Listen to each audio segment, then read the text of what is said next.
Hello, ladies and gentlemen, boys and girls, children of all ages, my Chunsters. My name is the Chun, and it's time to have some fun with Host Pro 2.0, episode 17. It's just me tonight, just me. For all very good reasons, I decided not to get in touch with Nathan and Marcus. Doesn't matter why, but they're not here with us tonight.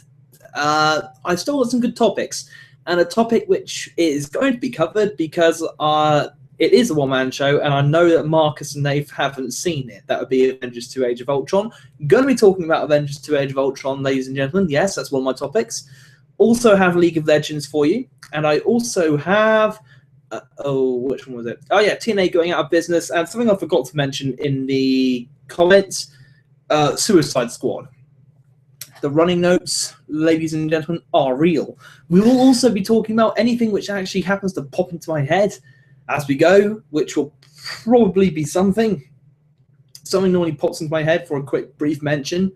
And if anybody sends in any questions or any comments, those too will be touched upon and addressed.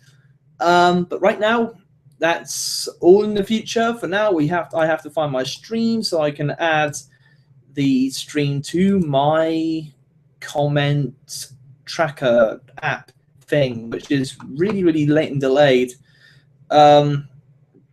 It never actually... the thing with the comment tracker is this, right? It never actually updates directly as you see it. Well, it does. I get to see your comments as you type them. Sorry, I'm shaking the desk. Add source, you bastard. Oi, add it. Oh, okay, source already exists. Fair play. You see, I see your comments as they pop up. As and when you type them, I see them. However, the thing is, when I respond, my glasses are dirty. Yes, they're fucking hell, they're filthy. How the hell can I even see through these fuckers? Hang on. See, this is the thing with podcasts, live TV. This is meant to happen. This is all intentional. Just seeing it in the light there, actually, just how bad my glasses are. Better. Much better. See, look, you can actually see my eyes through them now when I do this. Yes, so what was I about to say? Yeah, the comment tracker. The thing is, I get to read your comments as they pop up live. So when you type the comment, I see it. That's how it works. However, there is a small thing. When I respond to your comment live and in the show, the stream is normally 1 or 2 minutes behind me. So you guys don't actually hear my response to the comment until 2 minutes later. That's a slight problem. I really wish they could make it so that the stream is there and live, so that when I make a comment, you get to hear it. Because I'm technically ahead of you right now. That's basically how it is. It says live, but there's a good delay on it. I think there's also a bit of a delay as the comment pops up in the tracker. But hopefully, if the tracker works well, we can have a rapport going. A rapport. That's a good word. I like that word. A rapport. That's a very good word. So, first of all, because this is a one-man show, and out of the 3 hosts we've had so far, I'm the only one who's actually seen the movie. Let's talk about Avengers 2 Age of Ultron, because I thought it was very, very good. And it threw a few little surprises into the mix. Threw a few little left turns in there, as well as a few rights. The biggest turn for me, right, and this is a comment I saw on fight I saw on the movie fights by Screen Junkies, and it was, who do you think put in the star performance of the movie? And for me, when I was thinking star performance of the movie, there can only be one. For me, and I want to talk about him, and it's Hawkeye. I thought Hawkeye and Jeremy Renner was the standout of that movie. I found myself liking Hawkeye a whole lot more after the film than when I first saw him. First of all, one of the first bits that really just strikes me is the fact that he showed signs of being mortal, which is the first time you've really seen that from any of the Avengers. I mean, I'm trying to think back in the Marvel Cinematic Universe now, and basically all of the Avengers seem pretty much in complete control and in total control of the battles all the time in the Cinematic Universe, except for this movie, because Hawkeye in this movie, right from the word go, gets injured, has to be rebuilt. That plays into something later on, which is good, which is important for later on. Plus, we also see the fight with Scarlet Witch, Quicksilver, Ultron versus Iron Man, Thor. I think it's Thor, Captain America. Hawkeye was involved in that one as well. And Hawkeye was the only guy who managed to resist the mind control probe from Scarlet Witch. I say probe, it's more power. But he was able to resist that and said, "I've done it all before, not having it anymore." There you go. And that's like, Hawkeye was the only guy badass enough to resist Scarlet Witch's mind trickery. So I was like, good on you, Hawkeye. You know, saw it coming. And then there's that bit later on when they're all they're with his family, and they're talking about how he's just a normal guy with a bow and arrow, and how they're all gods. And it's like, you're worried that, I know, they don't need me. And then she's like, no, I'm worried they do need you. So Hawkeye's at this point in time doubting his use to the team. He's wondering, actually, is my spot here even warranted? Am I good enough to be an Avenger? So he's got a bit more of an internal struggle going on there, and he's fighting for his relevancy in the team. And turns out to be just a moral center for the team. He's like a glue which holds the whole team together. Because I suppose just because he can't rely on powers and mechanical suits to give him his unique abilities and to make him useful for the team, he has to be the moral center, and he has to sort of glue the whole team together and keep it cohesive. And he actually has to be better than some of them. Of course, Black Widow, similar thing, but Hawkeye has just got one little thing that it's just got the one thing that he does, and so he has to be better than the others. That's very unprofessional of me. Sorry, didn't get a good sleep last night. But yeah, he scored better than everybody else to achieve the same result and hang with the other Avengers. So come the fight, and he helps Scarlet Witch discover her inner strength, so to speak. There's also that point where he's on the lifeboat, and you just see the kid pop up. He sees him, and he's just like, this guy is, I'm really going to get that kid. And it's just like, I'm the Avenger, I'll do it. And he just, even though he's completely shattered, just trudges off. And it's like, oh no, please not Hawkeye. It's like, not after everything. Yeah, I thought Hawkeye really showed, he really did. He came into his own. It's just like, and there are scenes in that scene, in the movie, where he was addressing his own sort of lack of powers and his own lack of supernatural abilities, and wondering, actually, am I of any use to this team? And that sort of internal struggle, while still trying to remain a very important player in the Avengers, despite everybody else's immense power, is a very interesting point. And just that moment where he reluctantly trudges off to save the kid, it's just like, oh, you poor bloke. It's just like, just a guy with a bow and arrow. Oh, he's asking too much of Hawkeye. But yeah, I really enjoyed Hawkeye's performance in the movie, and I thought it was a very, very good one. I also, a lot of people I've heard are not very pleased with Ultron. Don't understand why. I thought Ultron was quite good. Some people just say, well, he's just a bit too much of Tony Stark. But if you're saying he's just too much Tony Stark, you're missing the point of Ultron, because that's kind of what he is. He's basically meant to. The way I saw Ultron is he is Tony Stark that hates people. That's basically it. He is basically Tony Stark. He's created by Tony Stark, basically. From the mind of Tony Stark, with the help of Jarvis, which is also a Tony Stark creation. Basically, everything about Ultron is Tony Stark, except for his opinion on how to change and save the world. Ultron's idea is wipe out humanity. Tony Stark's is wipe out the aliens and the threats that want to change things. But in every other respect, they are basically the same thing. So for people to just go and say, "Oh, we didn't like Ultron. He's just a bit too much like Tony Stark," you're missing. I think you're kind of missing the point a little bit there of what Ultron is supposed to be, because I think it's all intentional. That whole thing where he's like Tony Stark and like Iron Man, completely intentional. Exactly as exactly how I expected that thing to go. And I liked it because it was a Tony Stark that was just went a bit wrong. And in my view, I think Ultron is providing us with a bit of a glimpse into what Tony Stark is going to be like in Captain America 3 Civil War. I have a feeling that the Ultron of this movie is going to be quite similar to Iron Man from that movie. Could be wrong. That's all speculation, but I think I'm pretty right there. Oh, bloody hell. It's been a busy day. I'm not going to lie to you. I have had it's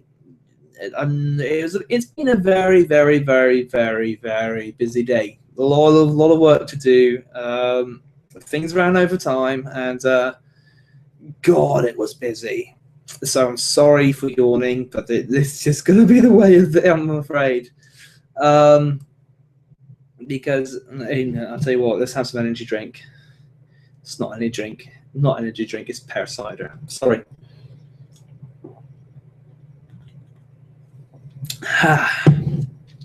Yeah. So I said what I need to say about Ultron. Plus, the other thing about him being like Tony Stark, it's no bad thing, actually, because I think Tony Stark's one of the more charismatic members of the Avengers and probably one of the more entertaining guys. Some of the other important things from this movie, we're starting to see the culmination of the Infinity Stone storyline and the beginnings of the Infinity War. Like Thor saw a bit in his dream where he's like, hang on a minute, there's something going on here, and he's now twigged that somebody could well be manipulating the whole Infinity Stones thing from behind the scenes. Although what I'm wondering is the 4 Infinity Stones that we've seen. Okay, so we know the Tesseract was one of them. We saw the Ether in Dark World. We saw, what's this called? The Vision. Yes, that's his name. Yeah, the Vision. We saw the Vision in this movie. He's got an Infinity Stone on his head. And we also saw, what is it called? The Infinity Stone. What was it called? What did they call it in Guardians? There's another one in Guardians, but what I want to know is how did Thor know about the one from Guardians of the Galaxy? How did he know we've seen that one? Because technically he doesn't know about that one. I don't even know if Asgard wasn't involved in Guardians of the Galaxy. Unless Heimdall, that was it. Loophole. Heimdall probably saw, oh look, Infinity Stone battle going on here, and probably had to report that.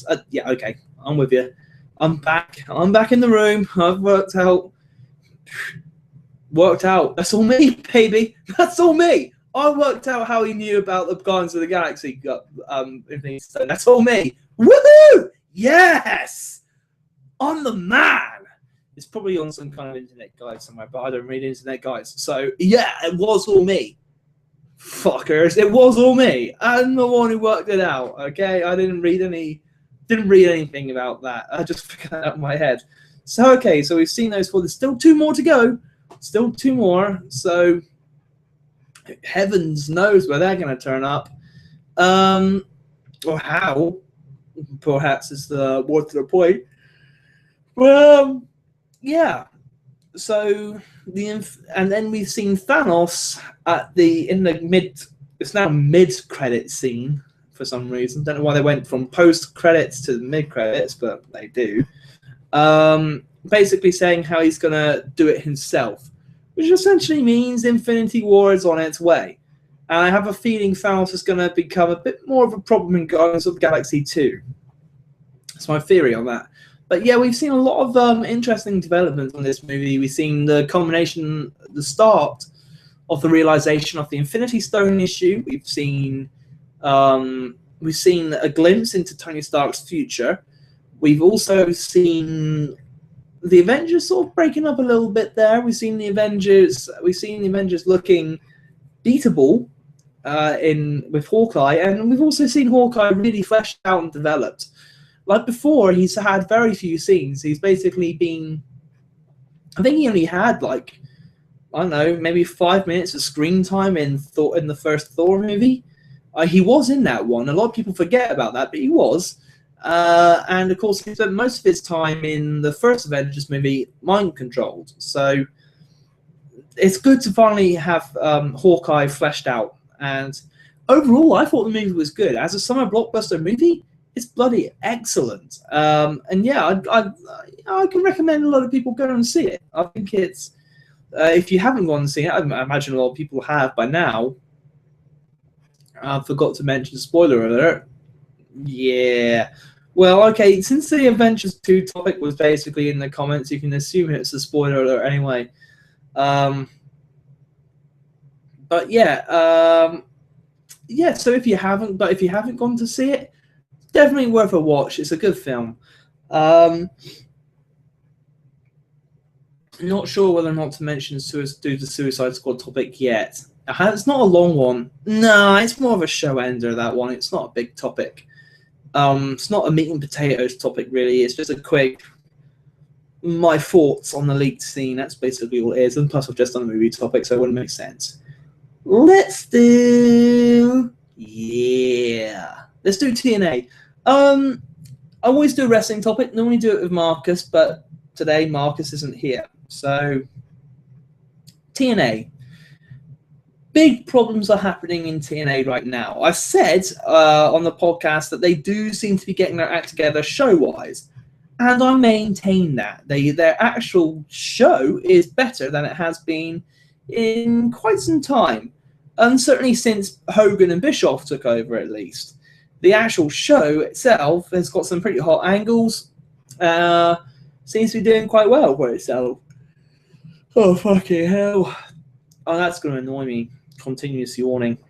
But yeah, there's some hot angles going on there, and it seems to be that TNA has its act together, on camera at least. However, behind the scenes, there are just a few too many problems going on there. And they recently had a problem which could well turn out to be a stake through the heart of the company. But first, the minor issues. Okay, so there have been stories of pay problems, people not getting paid. And if the stories are, and there's normally in the wrestling industry is no smoke without fire.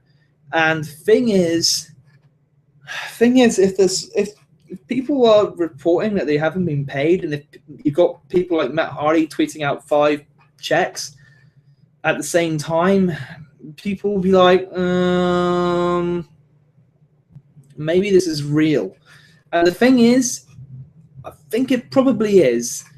I think it probably is real that they are having pay problems. I mean, as far as I'm aware, TNA doesn't seem to be doing that many actual traditional pay-per-views. They don't seem to be offering that many shows where you have to pay to watch it. They do their pay-per-views like, oh, this is Hardcore Justice. Well, you're just giving it away on domestic television. Great. So not actually getting any pay-per-view revenue for that. So that's a revenue stream lost. They've also seen their audiences in America diminishing to the point where they've been forced into a smaller studio than the original Impact Zone, which wasn't even that big. They have got a very small audience paying at the gates. I would suggest that the NXT audience is bigger. I don't know that for a fact, but it looks like it. It seems that way. That's how it comes across on camera. Just like all the seats are on one side of the arena, and that's it. So they're probably not getting that many. They're not getting that much money from at the door sales.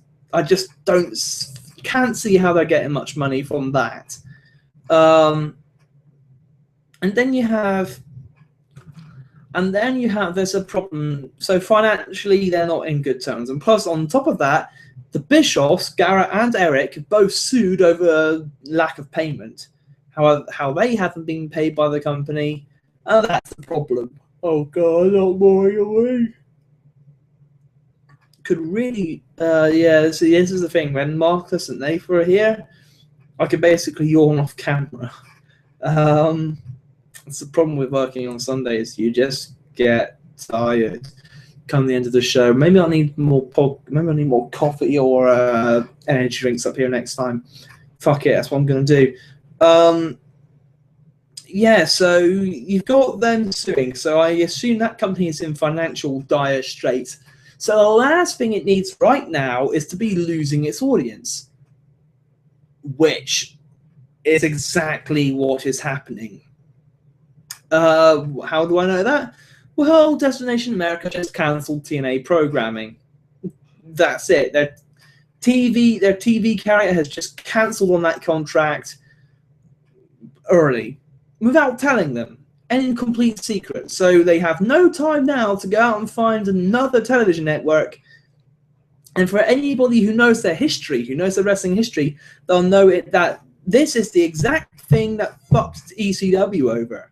When TNN bought ECW, and then thanks to contractual obligations, ECW was not allowed to go and look for another TV network, even though they already knew that TNN were trying to bring WWE into the fold, then WWF. And because they couldn't find another network, and as soon as TNN eventually dropped them, which they knew was going to happen, that was it.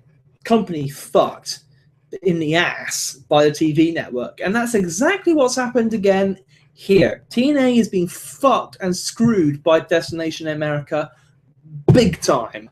Massive time. Now, a lot of people will be wondering, well, why would Destination America just do that? Why would Destination America cut TNA?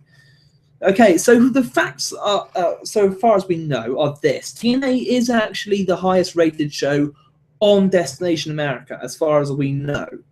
I believe it is. But the problem is, even though Destination America know that TNA is bringing them ratings, the problem is it's not bringing them enough ratings.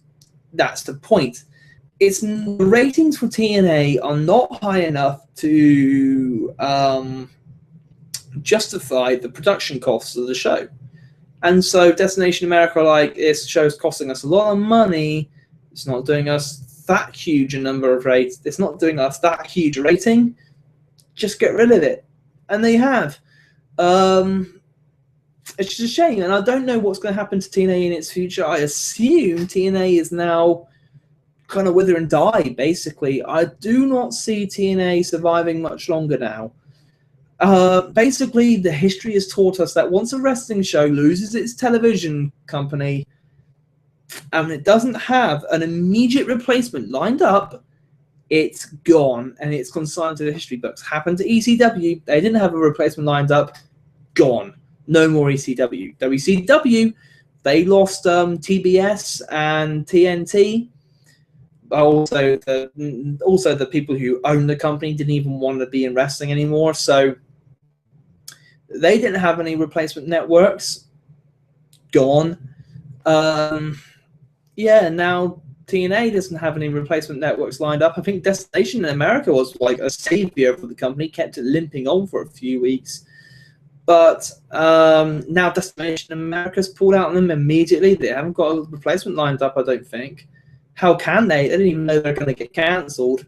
So I'm assuming it's not that long now until TNA is gone. I just can't see how the company's going to survive from this point on. It's just a shame because, like I say, I think they were actually generally getting better ratings. See, the thing is, other companies out there at the moment, Ring of Honor and I think it's Lucha Underground and New Japan, all have television deals, all doing quite strong shows. But the thing is, particularly with Ring of Honor, even though it's not in a huge network and it doesn't do a huge rating, Ring of Honor doesn't have the full online rig and it doesn't use so much pyro, Doesn't have so many wrestlers on written contracts, as far as I understand. So it's a cheaper show to produce. Hence the reason why Ring of Honor can continue going on. And plus, Ring of Honor sells proper pay-per-views. It doesn't just give its pay-per-views away on network TV. No, does not happen. What happens is they do traditional pay-per-views, and that's the difference.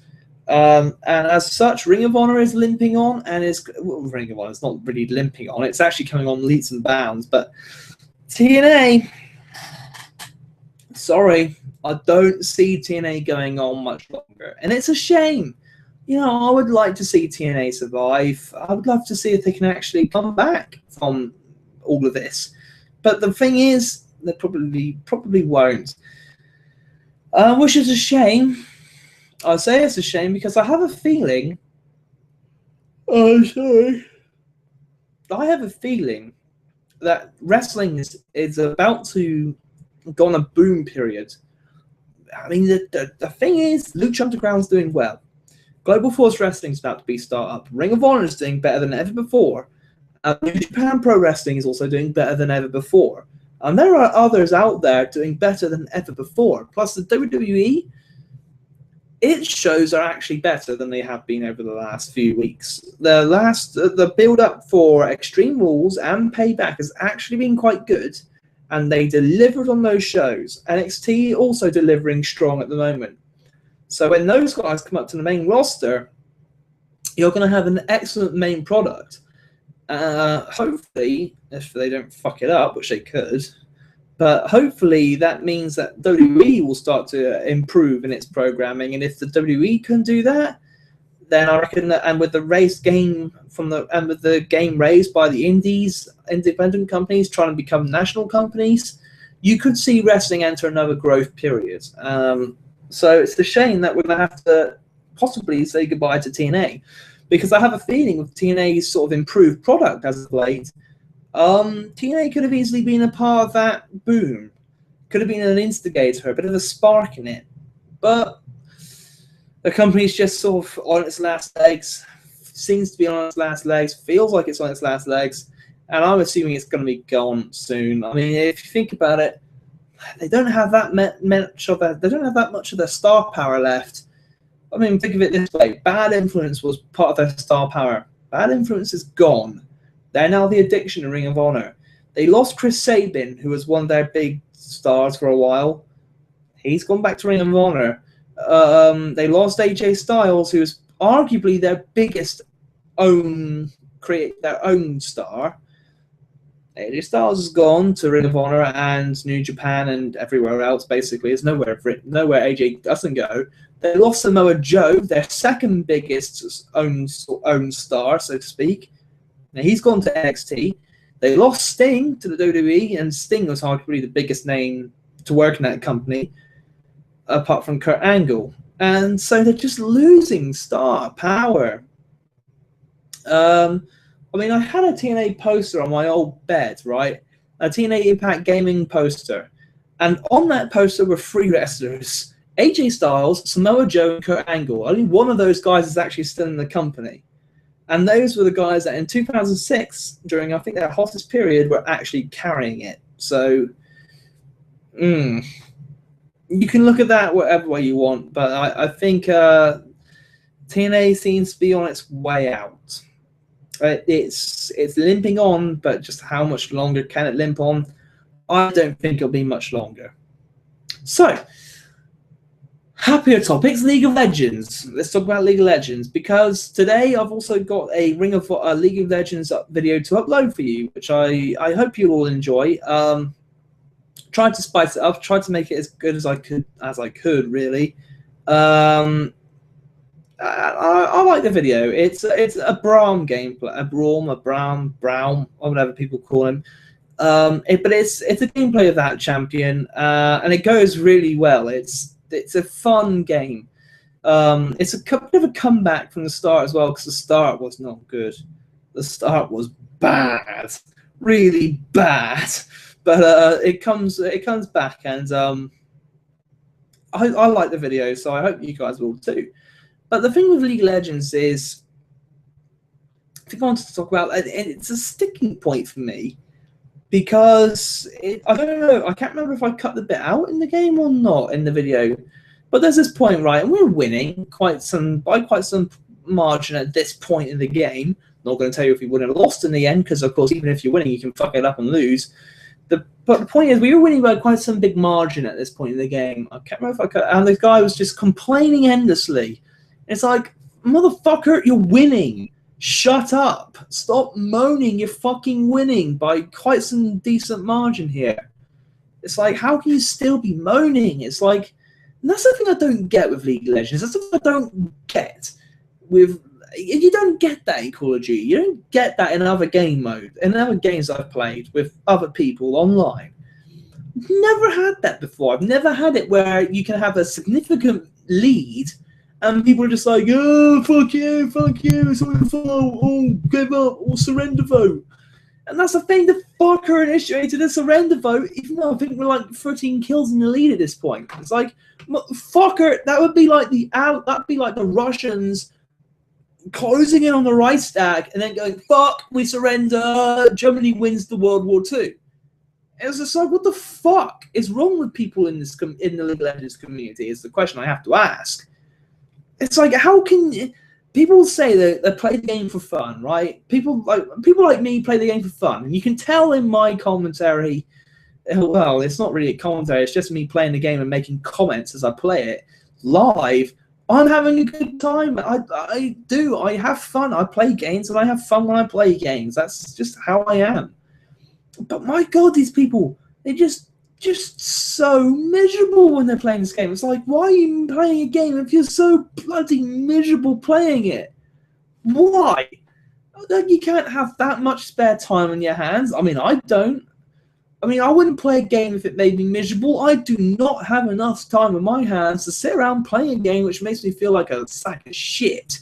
And it's like, people do that with League of Legends. People just sit there going, oh, you're all fucking cunts. You're all bitches. You're all shitheads. I fucking your mother. I fucking your grandmother. I fucking your whole family. I fucking your whole family, right? Not once, not twice, but 3 times, right? From me back. Yes, mother yucker. Let it out. Let it out, mother yar. Let it out. It's like, fucking, why? Why can't these people just leave League of Legends alone? It's a very good game, but damn that community, man. Damn it to hell. The thing is, as well, I think I will point out to you that I think the game is actually getting better and better and better. It does seem to get better with the patches. Like, certain champions come in and out of vogue, so to speak. I remember Cassin used to be a massively overpowered champion. He isn't now. Very balanced now. Still good, but not as good. And it just seems to me that it's just, as the game gets better, the community gets worse. It's like I say, it's like complaining when you're winning. It's like, motherfucker, you're winning. Focus on winning the match. It's like, I'm going to report all of you. You all suck. You don't team fight. Even though we're winning every team fight, you know, it's... You know, I don't get people who play League of Legends. I really don't. I don't get people like that. In particular, I just don't understand it. But yeah, there seems to be a persisting problem with League of Legends. I don't really know what the answer is. It just happens all the time in League of Legends. It's just... I mean, you see people just run in, get themselves killed by 5 people, and they're like, it's all the fucking team, why weren't you with me? It's like, no, it's not the team, it's because you ran in there like a stupid jackass. It's just because you are a weak glass cannon bitch and you ran against a whole team with a load of stun powers. What do you think is going to happen, you idiot? But no, they keep doing it. It's like, oh, if the team was with me, we would have won that. It's like, no, we wouldn't have, because you got yourself killed so fast. Wouldn't have made a difference. But yeah, League of Legends confuses me. Genuinely confuses me, and I don't... that said, I still enjoy the game. I'm thinking about trying to formulate a team that I can just roll with. We can all have a laugh and hopefully just enjoy it. And if we lose, just accept the fact that, hey, we all have bad days. You know, I just want a team like that. But I don't think it's going to happen much. That's the thing. Don't think it's going to happen. League of Legends just doesn't seem to be one of those games. But it is a very good game. I'm enjoying it immensely. I've been enjoying League of Legends again recently, despite the community. And it was actually the community that made me stop playing it. So for me to be enjoying the game despite the community is quite a big thing. I suppose as well, you'll probably enjoy my Teemo stuff. When I just put it this way, when it comes to Teemo, Shroom City, bitch. That's my whole strategy. Shroom everything. I just wish I had like a cooldown of like 5 seconds on those shrooms and like a mana pool of like infinite regeneration. I just shroom everywhere. And for those people who don't know it as shroom, it's not just trap. His ultimate, where he just lays a little trap and you walk over it, it blows up, slows you, and poisons you. It's an evil ultimate. It really is annoying. So it works for me very well with the fact that I like trolling people a bit. But yeah. Said what I wanted to say about League of Legends. So, Suicide Squad, and then that's about it, unfortunately, because we haven't got any comments to discuss. So Suicide Squad, yeah, that movie is hard to say if it's looking good or bad. Really, we haven't had a trailer, but only a few little leaked things here and there. Seen the leaked cast. We've also seen a few images of a few of the characters, including the most famous one, which is the Joker, Jared Leto. A recent one with Margot Robbie as Harley Quinn looking a bit weird. The thing is, my opinion at the moment is this is going to be quite a different sort of universe. I think that the characters in this movie are going to be very sort of different to the portrayals that we've seen before. Obviously, particularly when it comes to Jared Leto and the Joker, he couldn't just go and do something similar to Heath Ledger. He can't do anything remotely similar to Heath Ledger, because if he does, everybody's just going to go, oh, it's Heath Ledger! Oh, you're just copying Heath Ledger! You suck! And because you know that's what they're going to do. You just know it, don't you? You can see that happening. It's like if I were to go into Warner Brothers right now and just go, so this is how I'm gonna play the Joker. What I'm gonna do is I'm gonna lick my lips, and then I'm going to look a little bit creepy, a little bit mental. I'm gonna hunch my shoulders. If I went in and did that, everyone would just be like, "No, you're just doing Heath Ledger." It's like, and not as well, and they'd be right. That's the thing. So Jared Leto's Joker is gonna be nothing like Heath Ledger's, and I don't think it's gonna be anything like Jack Nicholson's either. I have a feeling this Joker is going to be. I'm trying to think. I think the world will be more deranged than Heath Ledger's. Heath Ledger's was a guy who Heath Ledger's Joker was calculated. It was improvised calculation. He calculated things on the go. It's not like he had everything planned out from the word go. He didn't have everything planned out. He just had a loose idea of what he wanted to achieve. He sort of had a little bit of an idea of how he was going to do it. But but the details, work it out as you go along. But he was cold and he was calculated, but he was clever. Heath Ledger's Joker was a clever Joker. He wasn't that. He was insane, obviously, and he liked carnage and everything. But he wasn't that deranged Joker. He always seemed a bit too calm, a bit too collected, really, and very taunting. But he wasn't the absolute crazy lunatic that he is sometimes. I mean, if you look at the cartoon, And Mark Hamill's Joker and the Joker in the Arkham Asylum games, he's a complete mental. He's a total maniac. It's the Joker. He'll put you in a trap and then just not spring it because you thought I was going to do that? No, of course I'm not. You know, I've got something else lined up for you. It's like that's a Heath Ledger's Joker wasn't anything like that. I have a funny feeling you're going to see a mix of Mark Hamill Joker and Heath Ledger Joker. The voice, I haven't even got a clue how that's going to be, but I have a feeling based on the look of the Joker, based on the look, we've got the tattoos there, we've got, he looks frightening and he looks like something from your nightmares for a start, which is good because he's a Joker. He's supposed to be from your nightmares. But at the same time, I have a funny feeling he's going to be much more like the Joker you see in the cartoons.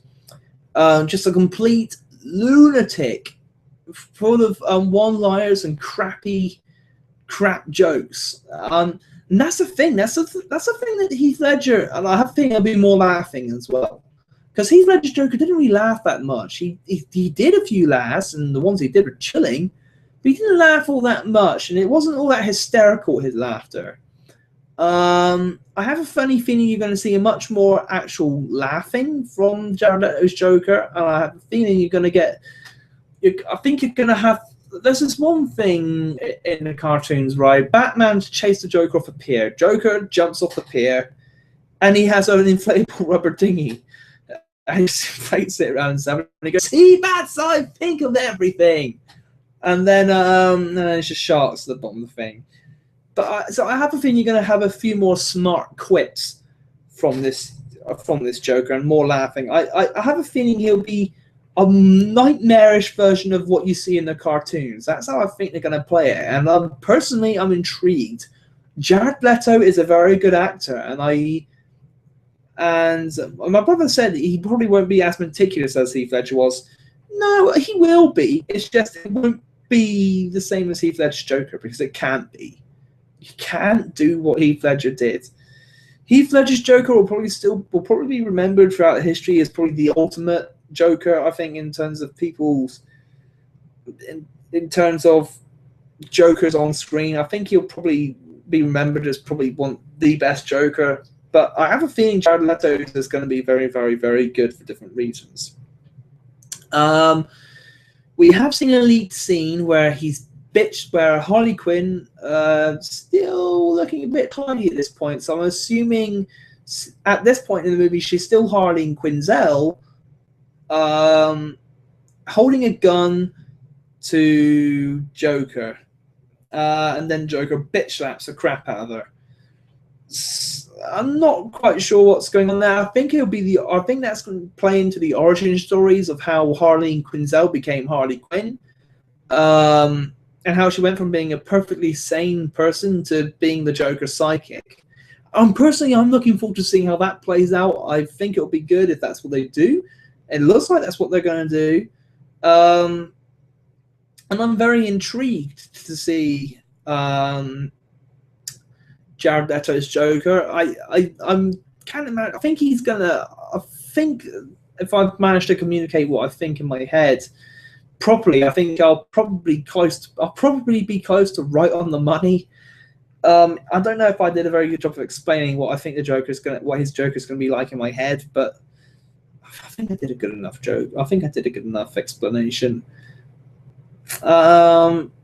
Suicide Squad, it looks like a bit of a jumble of villains, but I think it'll be good. I think it will be good. Will it be as good as any of the Marvel films?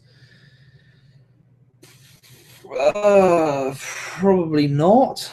But at the same time, I think it's an interesting and bold concept for DC to go down the road of making a whole movie basically about the villains and not about Batman.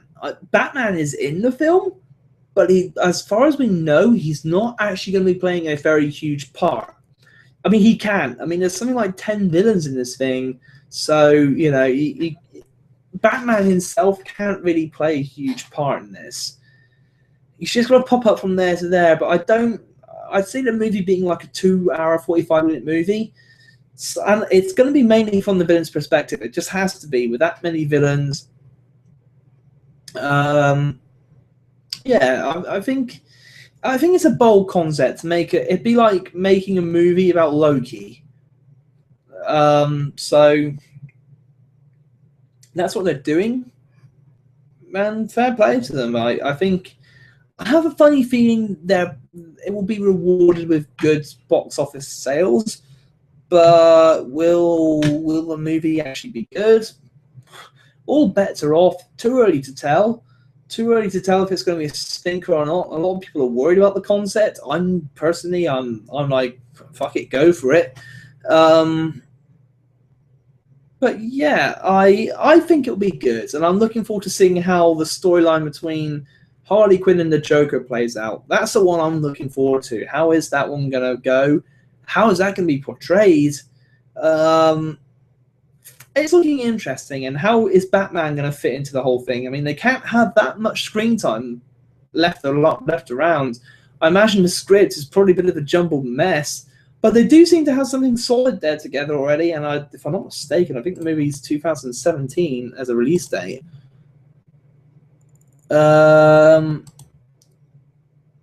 Did somebody watch? Yes, somebody did watch. And yeah, something about the.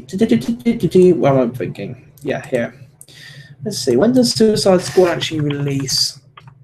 I mean, I think it's a long way off. I have a feeling it releases in 2015.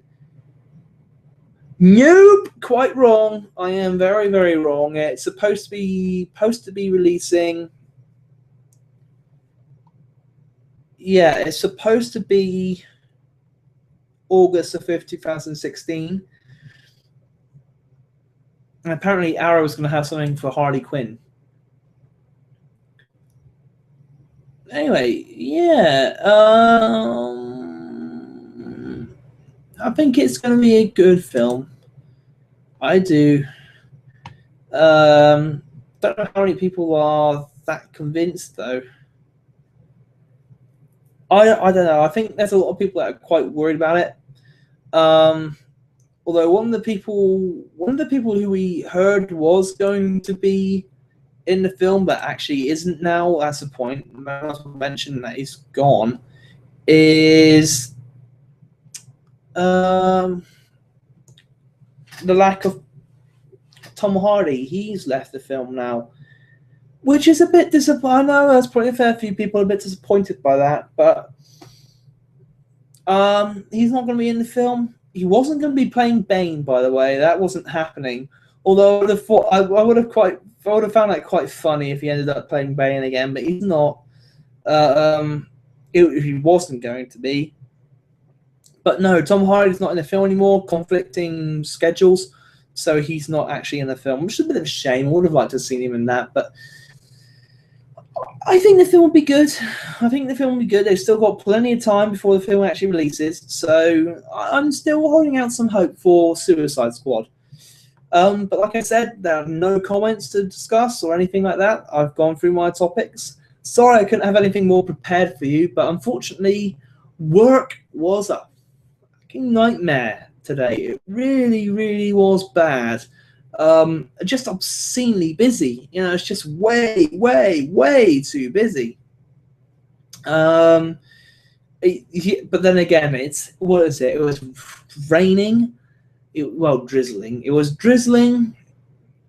It's bank holiday and it's Sunday. That is a triple threat. That is like a 3-on-1 handicap match. Your Ricky Hatton versus Mike Tyson, Muhammad Ali, and George Foreman all at the same time.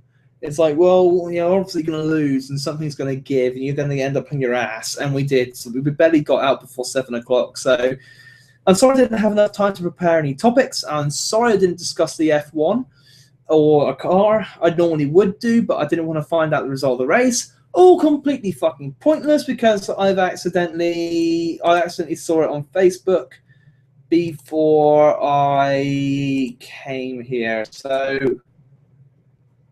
yeah, it's a bit of a shame, really. I didn't want to find out who won the race, but I do, and I know how it happened. So I'm a bit fucked off about that. It's the one thing I can't stand at work is Sundays. Is like I can't ever.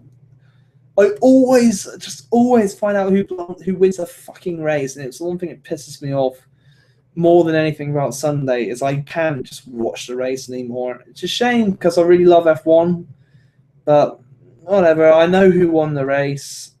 I don't know the rest of the result though, so I still can't really do a huge analysis of the race. But anyway, I'm going to go down, eat some food, watch what actually happened, see it for myself, and I'm also going to find out where everybody else finished because the win is no longer important. I know who won. I'm just going to find out where everybody else finished now, which is a bit of a shame. But yeah. Thank you everybody for watching the show. I'm sorry, like I said, again, I'm sorry it was so short. Well, actually, it wasn't that short. It was 15 minutes, which is pretty good for a one-man show considering I only had 4 topics. But yeah, I'm sorry it was so unprepared. Hopefully next week will just go better. In fact, next week I'm not actually at work, so I've got a weekend off. So I will be able to prepare a show for you. Hopefully we'll be able to have Marcus and hopefully maybe even Nathan back. And thank you, by the way, in the end for it. That's another thing. Thank you actually for supporting that episode in the end, because I will admit, when we went off the air and I saw the like to dislike ratio, it was something like 1 like, 2 dislikes. I was a bit like, that's a bit of a shame. That's a bit gutting. Yeah, I was hoping a fair few people would. I was hoping people would get behind having Nathan there, adding an extra voice to the show, freshening things up. But it turned out live, the people who watched it live didn't like it, and I was like, I wasn't disappointed. I wasn't upset, but I was left a bit flat. I was a bit flatlining. I was like, that's a shame. So yeah, thank you in the end for coming to the 8th there and supporting that episode. It took a fair bit. It took a bit of convincing to get him on the show. So yeah, thank you for supporting that episode in the end. Thank you for watching today. I'm, like I say once again, sorry it was so unprepared, but yes, thank you for watching. I hope you enjoyed it anyway, and yeah, I'll see you for the next episode. But for now, I am the Chun, and you aren't.